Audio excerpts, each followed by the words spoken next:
Friends, இன்றைக்கி வீட்டிலே chicken rice ready பண்ணலான்னு தான் முடிவு பண்ணியிருக்கேன்.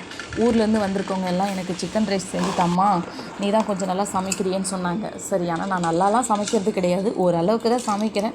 அது யூடியூப் பார்த்து தான் கொஞ்சம் கொஞ்சம் சமைக்க கற்றுக்கிட்டேன். இப்போ ஓரளவுக்கு கொஞ்சம் நல்லாவே சமைக்கிறேன்னு எங்கள் ஹஸ்பண்ட் எல்லாருமே கமெண்ட் கொடுத்துருக்காங்க. ஸோ அதனால் ஃபஸ்ட் டைம் ட்ரை பண்ணலாமே, சிக்கன் ரைஸ் எப்படி தான் வருதுன்னு சொல்லி ட்ரை பண்ணலாமேன்னு சொல்லி தான் நான் சிக்கன் ரைஸ் செய்யலான்னு ட்ரை பண்ணேன்.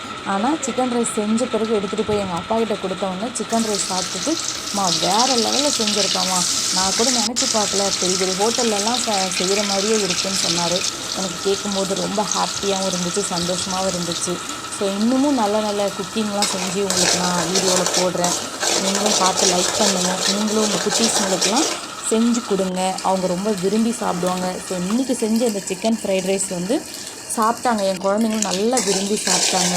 ஸோ நான் இன்றைக்கி சிக்கன் ஃப்ரைட் ரைஸ் செய்யறதுக்கு பாசுமதி ரைஸ் தான் எடுத்து நல்லா பாசுமதி ரைஸை நல்லா நெத்து பதமாக பாயில் பண்ணி எடுத்து வச்சுக்கிட்டேன்.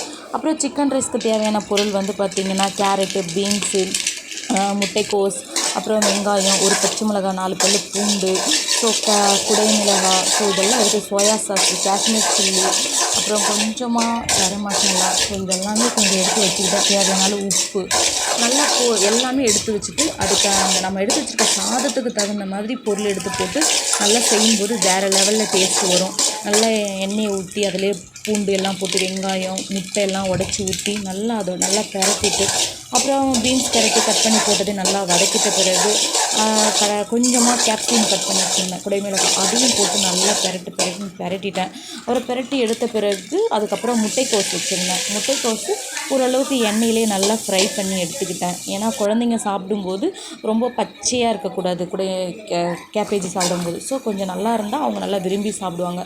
அப்புறம் வீட்டிலே சிக்கனையும் பொரிச்சிட்டேன். கொஞ்சமாக பொருள் போட்டு சிக்கனையும் நல்லா பொரித்து எடுத்துக்கிட்டேன். அப்புறம் கட் பண்ணிக்கிட்டேன், பெருசாக தான் இருந்துச்சு, குட்டி குட்டியாக கட் பண்ணி சிக்கனையும் அந்த காய்கறிகளோடய போட்டு நல்லா பிரட்டிட்டேன். பிரட்டின பிறகு அது ஓரளவுக்கு கலர் நல்லாவே சேஞ்ச் ஆகிடுச்சு.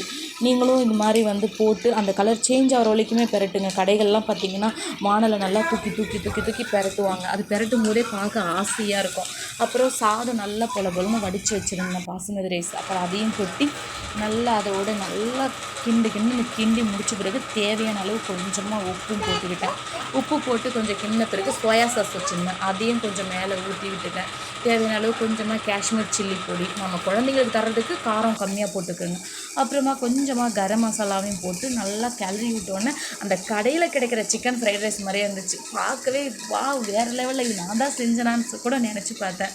ஸோ அப்புறம் சாதம் ரெடி ஆகிடுச்சு. அப்புறம் கொஞ்சம் கூடுதலாகவே பெப்பர் போட்டுக்கிட்டேன், மல்லியும் போட்டுக்கிட்டேன். சூப்பராக ரெடி ஆகிடுச்சு. நீங்களும் ட்ரை பண்ணி பாருங்கள். பாய்.